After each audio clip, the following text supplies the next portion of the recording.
I'm convinced that we live in an alternate reality where the NFL just makes absolutely no sense.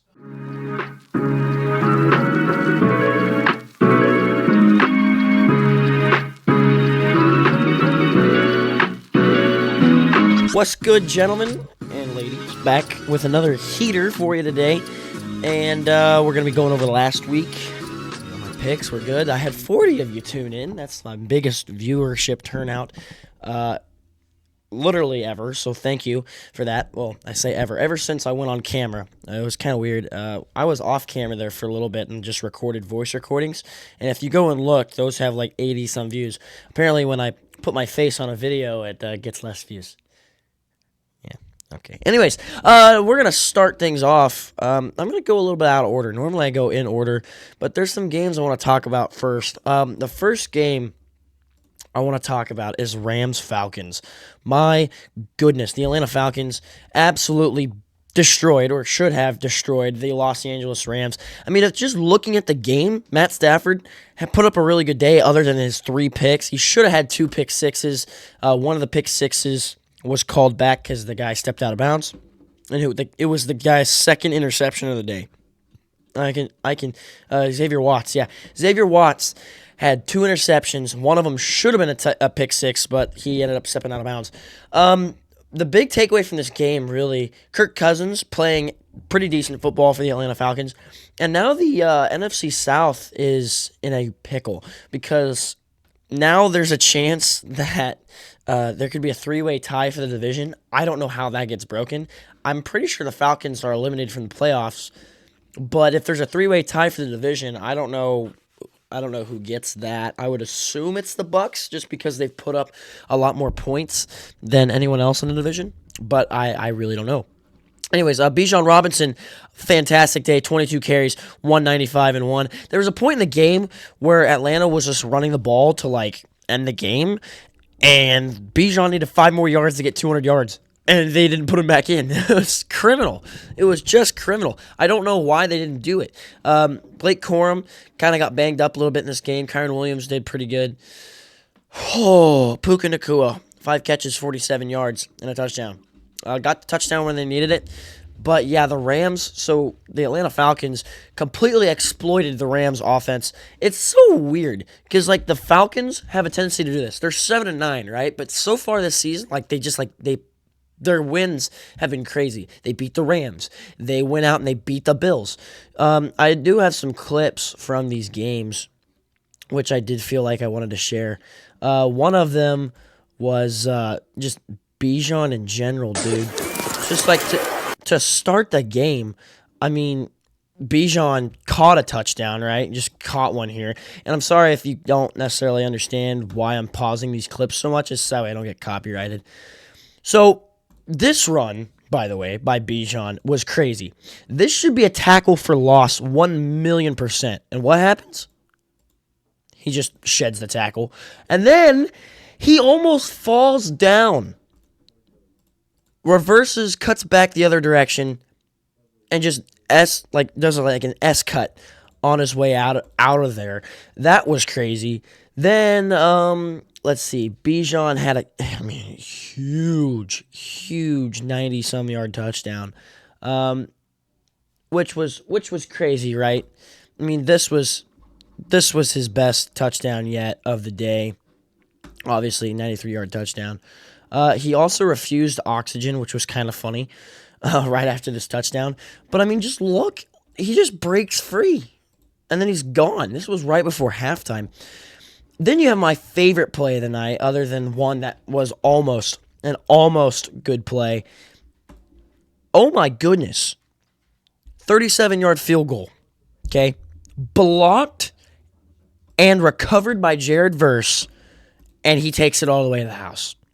And then he shows the peace symbol, which was kind of funny. But, I mean, this game, the Rams, they came back, they were in it, and then they missed a wide open touchdown in the game losing drive there for the Rams. I would say game winning, but they lost. This catch, oh my goodness. So this would have been easily the greatest catch of the entire season. Puka Nacua We all think he's got it. And even from this angle, it looks like he catches this. Right? You see what I'm saying? Like, it looks like he catches it, and then he drops it barely right out of bounds. You can only see it from this angle right here. So here's the angle. So first off, he's got this by one hand. AJ Terrell, I think is what his name is, has his hand right here. And then it just pops out right, like, so right here, he's got possession still. He's got 2 feet down. Loss of possession, incomplete pass. This was crazy. The Rams end up losing this game, putting them at 11-5, and certifiably making it to where next week you're going to have the 49ers and Seattle Seahawks playing for that number 1 seed, which is just insane. Quick little bit of news, because this is crazy.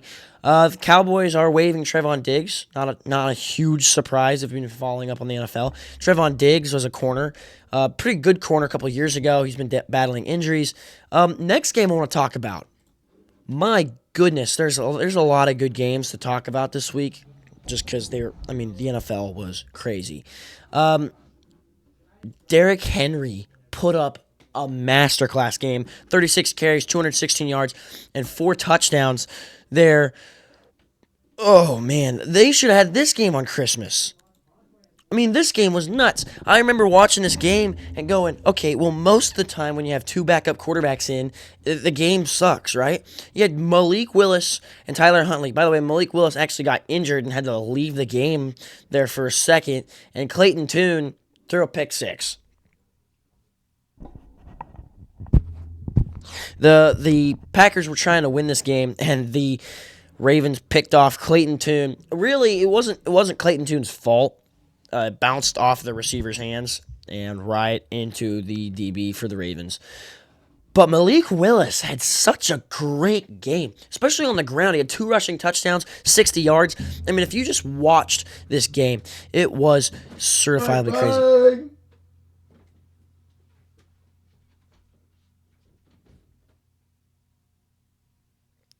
Anyways, I mean, there was also some other things in the game, like this fumble here bounced right off his freaking helmet. That was funny.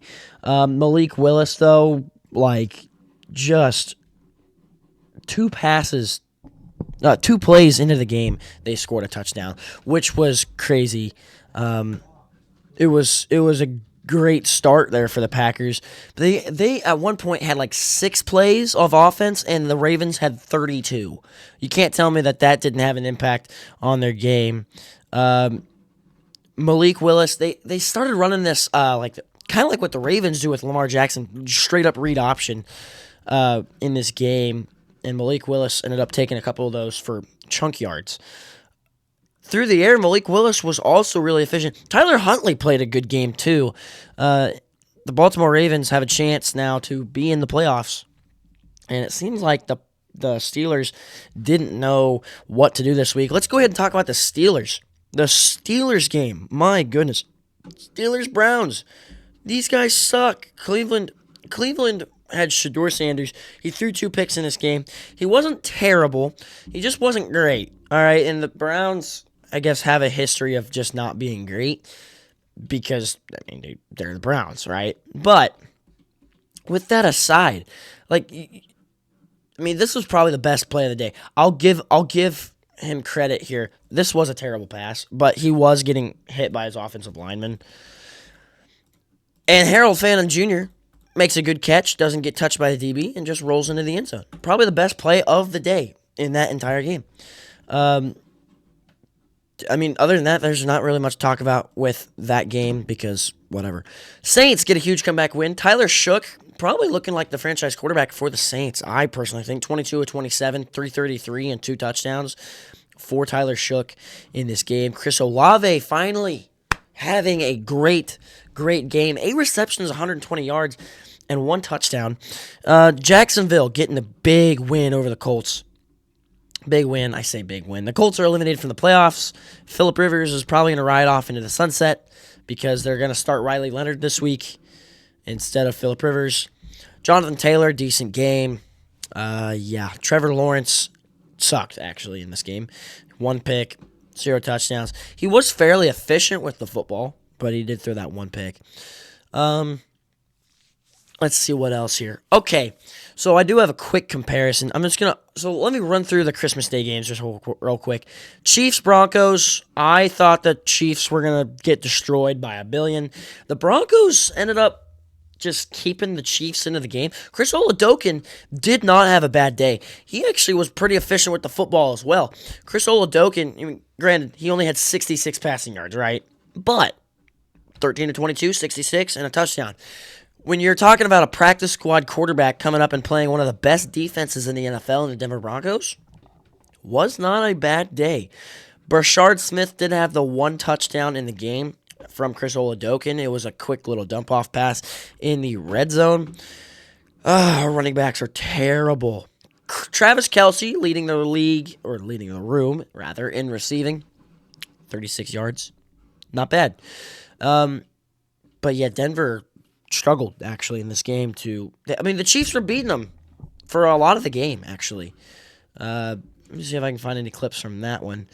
I mean, yeah, there's all these other things. Taylor Swift was at the game, whatever. This touchdown, there's a minute. Here's the thing. The Broncos are only existent in the fourth quarter. Somebody gets up by 30 on them, the Broncos are not going to be good in the playoffs. Now, I will say, this touchdown in the back corner was really good. It was a tie game, though. 13-13 with 1:46 left. Are you kidding me? Denver, you're supposed to be the best team in the NFL according to your record. This was so dumb. I will say, yeah, it was just an interesting game for the Chiefs. They probably could have won this game. I think if Mahomes is starting this game, the Chiefs win, actually, because Denver did not show up to play. Cowboys, Commanders, yeah, this game was a snooze fest. The Cowboys won, as expected. The Commanders looked like they could actually come back and win this game there for a minute. Lions, Vikings. Lions, you got beat by Max Brosmer. I was talking trash on Max Brosmer. I really was. And then Max Brosmer just, I wouldn't say he lit you up, but he played decent enough to where they didn't lose. I mean, 9 of 16, 51 yards. That was Max Brosmer's stats. They just ran. See, that's the thing. They had barely over 100 yards of offense. I mean, just barely over 100 yards. Let's check the team stats on this. I'm just curious. So, total yards. The Vikings had 161 total. The Lions basically had almost double of that. Double would be 300 and some, if I did my math correctly there. But, I mean, yards per play, they're about the same. Passing yards, technically they only had 3 passing yards, which is kind of crazy. But, yeah, I mean, Justin Jefferson finally leading their room in receiving. 4 catches for 30 yards. Jahmyr Gibbs, what happened? He didn't have a touchdown. Lions lose, and they're eliminated from the playoffs. So, if we go on and we look about some of these other games, there's a quick comparison I want to make. Just because, I mean, I can. It's my channel. I can do what I want. Okay. Bengals. They win 37-14, right? The Cardinals, terrible. I'm not really going to talk much about that game. I mean, there was some good plays in that game. Especially, you had, where is it? Jamar Chase had a pretty good catch, I believe, in this game. Where is it at? Oh, well, there was an offensive lineman who caught a ball. It was Okody Ford. Breaks this tackle, which was kind of crazy. They ended up almost scoring on that play alone. Arizona Cardinals, though. Congratulations to literally your only receiver in your entire offense, and he's a tight end. 117 receptions, tight end NFL record. That's just because nobody else is poverty enough to have a terrible enough receiving room that they can throw their tight end that many passes. Granted, Trey McBride is probably one of the best, if not the best tight end in the NFL. Yeah. Okay. I'm going to show the graphic here, and then we're going to move on. Congratulations, Patriots! You just destroyed the Jets. We all saw this coming, or at least I did. I knew that they were going to destroy the Jets. The Jets are terrible. Sorry, my microphone is like all sorts of messed up. There we go. Okay, so Drake May, for the first time in Patriots history, threw 5 touchdowns to 5 separate receivers. Tom Brady didn't even do that. That's kind of crazy. Let me think about what else happened. The Giants played decently enough. I mean, they played decent. The only good thing really about that game was the 95-yard kickoff return touchdown late in that game. I'm trying to find it. I can't really find it right now. But they had a really good 95-yard kickoff return touchdown there in the Giants game. Oh, here it is. It's right here. It was an interesting play. I mean, he just turned on the Jets and just went. So, I mean, he had the clearest lane I've seen all year in kickoff returns. George Kittle was out for a Monday Night Football, and we're going to take a look at that next because, oh my goodness. So, here's the thing. You can have a game like this. I mean, look. The final score was 38-42. This game was crazy because both offenses were scoring back to back to back. Look at this. I mean, to start the game, first off, to start the game, let's just start there. Funny enough. To start the game, tipped pick, and then he returns this for 6. It was a pick 6, a tip pick 6, tip drill in the end zone for the very first play of the game. 15 seconds into the game, there's a touchdown. And then after that, it was just like 7-7, 14-14, 21-21, 28-28, 35-35. Then, I mean, the final tally up in this was, it was like 38-35 and then 38-42. There was no sense of defense in this entire football game.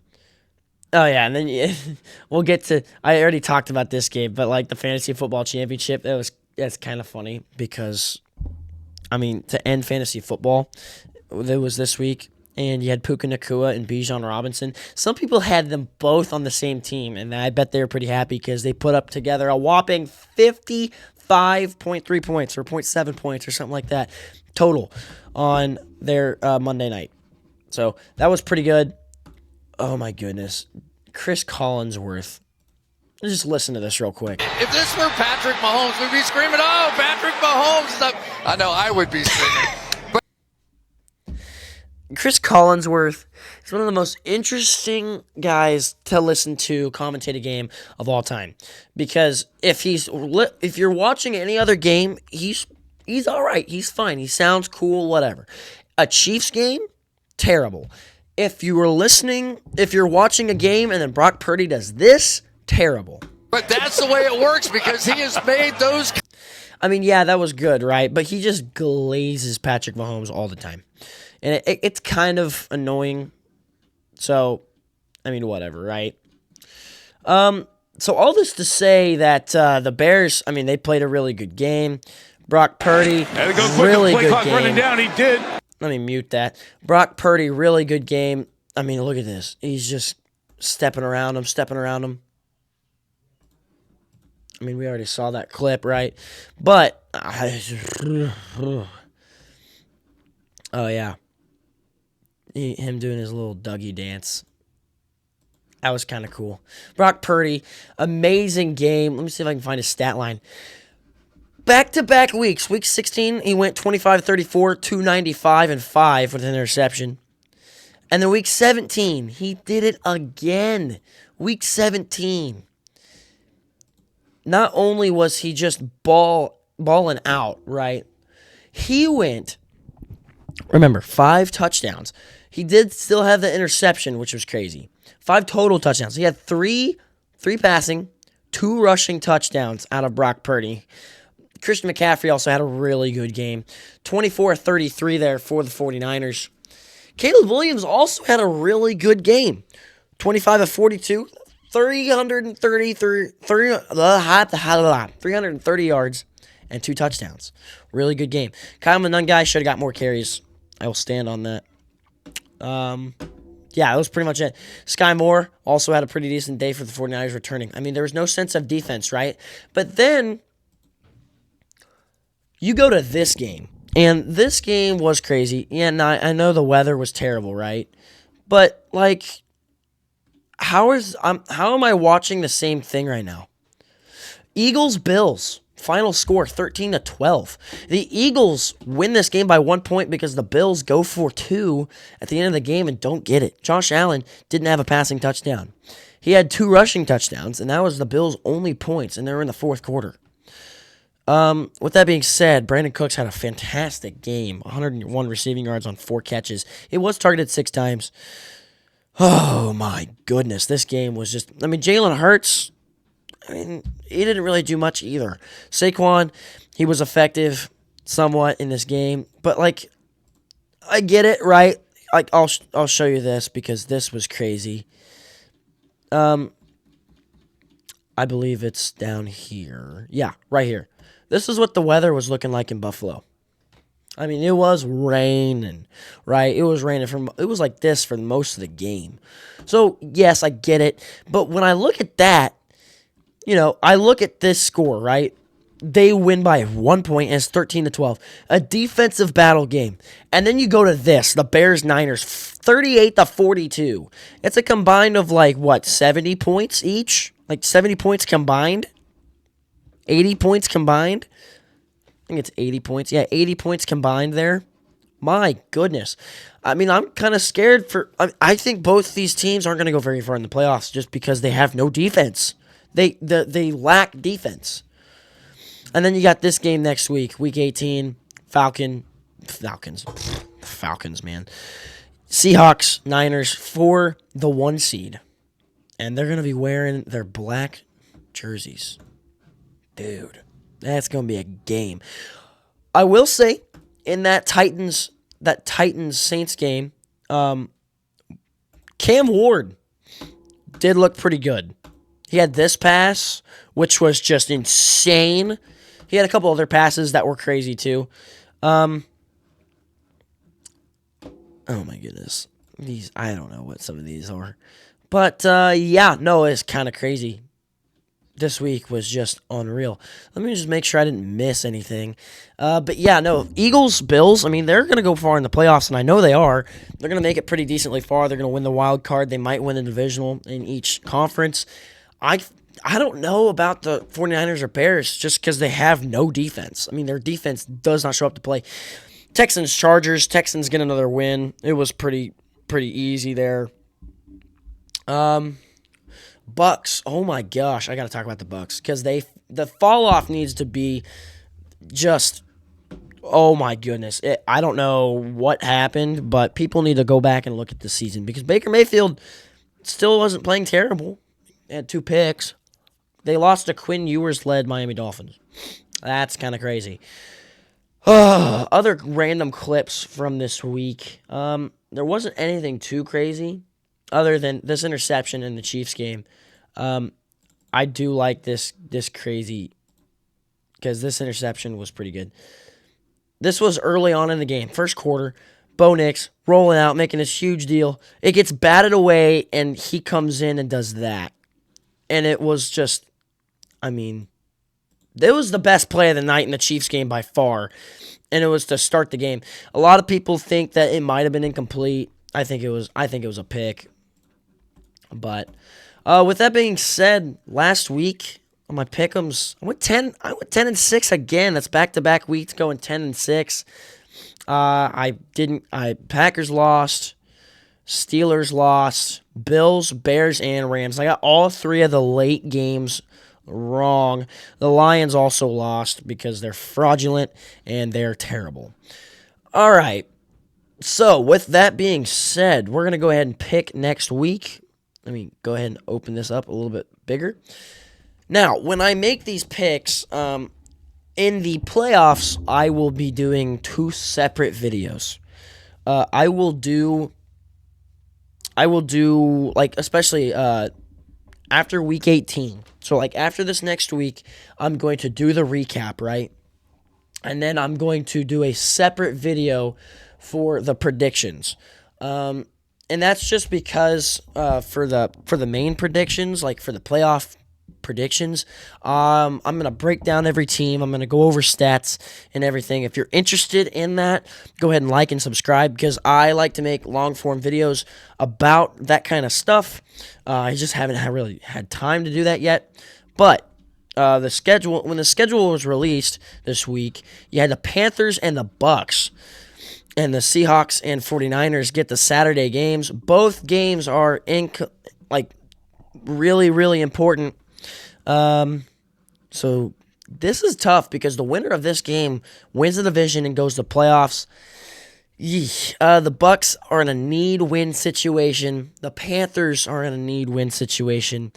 And I'm going to be honest, I really don't know. This is a 50-50 shot. I'm going to take the Bucks just because I would prefer them to be in the playoffs, even though I really like the Panthers. I really do. Seattle 49ers. This is for the 1 seed. I'm going to take Seattle just because I don't think the 49ers can score that much on that defense of Seattle, like what they did to the Bears defense. Two completely different defenses. All right, now into the useless games. Saints, Falcons. I mean, this is going to be a close game either way. Give me the Saints. No. Give me the Falcons, because you got Bijan Robinson back there, and he's going crazy. Browns, Bengals. I guess the Bengals. I don't freaking know. All right, Packers, Vikings. This game is, I wouldn't say meaningless, but the Packers might sit people because they're locked into the 7th seed. So I'm gonna pick the Vikings potentially. I don't know if they play J.J. McCarthy or not, but there you go. All right, Dallas Cowboys, New York Giants. This game also does not matter. I'm going to pick the Cowboys because I think the Giants are going to want to get a better draft pick. Titans, Jags. I'm pretty sure the Jags are locked in as the division champs, so I'm going to pick the Titans to win because I expect the Jags to sit their starters. Colts, Texans. I would say the same thing. Well, actually, hold on. No, I think they're playing for the South. So I'm gonna take the Jags, and just for that reason, I'm also gonna take the Texans, just because they're both. I think they're still playing for the division. Jets, Bills. I think the Bills are locked into a spot, but the Jets are terrible. So give me the Bills. Lions, Bears. I think the Bears have won their division. So I don't know. I'm going to say the Lions. Chargers, Broncos. This game will be interesting because the Broncos, I think, need to win this game. They've already won the West, but they need to get the number 1 seed in the AFC if they don't already have it. So give me the Broncos. Chiefs, Raiders. Give me the Chiefs. The Chiefs are going to beat the Raiders. The Raiders are by far the worst team in the NFL. Cardinals, Rams. They're in a similar situation again. I'm going to take the Rams. Oh, Miami Dolphins, New England Patriots. I'm going to take the Patriots because they're going to want to get that number 1 seed. Commanders, Eagles. I'm going to take the Eagles. And on Sunday Night Football to win the AFC North. I'm gonna take the Baltimore Ravens just because I don't think that DK Metcalf is gonna be back for this game, and DK Metcalf always is a big impact on this game, especially for the Pittsburgh Steelers. It'll be a good game. I have no doubts about that. As far as total points, I don't know. Give me 41 total points. That's kind of a weird point total, but I don't expect anybody. Let's go 42. 43. I'm just gonna go back to 41. Okay, and that pretty much wraps up today's video. I hope you guys enjoy. Please like and subscribe, and I'll see you next week.